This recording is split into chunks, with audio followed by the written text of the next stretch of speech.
Alright, at least Ant and Carl came out aggressive, but only getting to the line isn't sustainable, and what I'm most surprised about is Ant turning down middies. If the Mavs are not going to commit off his screens or load up and sit in the gaps, he should just live off those the way he has all playoffs. I don't know why he's now regressing, but it's obvious whatever he's been doing hasn't worked, and his best looks came on the catch with Mike creating. He was the main reason they were even up in the first half, and with the Mavs playing in a drop against him, he was eating up all that space to either pull from deep, get downhill to his right hand float, or hit slow-mo in the short for him to play out of that.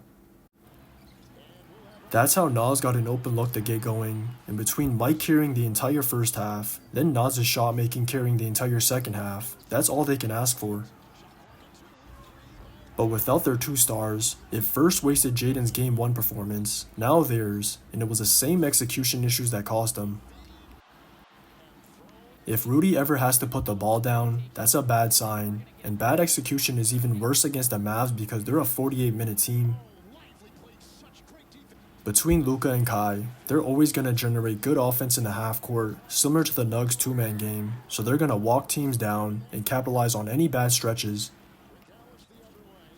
It showed during that late stretch to end the first half, and it was subtle, but it gave the Mavs some life entering the second half to get their offense going. The Wolves' defensive adjustment on the night was to be up on screens or just blitz the Mavs stars, but their low rotations were not as crisp compared to the first half, and it was obvious their offense was affecting their defense. If it wasn't Luka getting his, it was him finding their bigs every time Rudy had to help off him, and this is why it's an impossible cover. The one time Rudy didn't help off, Kai got an open float, and that's all it took for him to take over in the fourth. The Wolves got so desperate in the last minute that they decided to just switch Rudy onto Luka, and they got a stop on the first attempt, but that gave him a false sense of hope.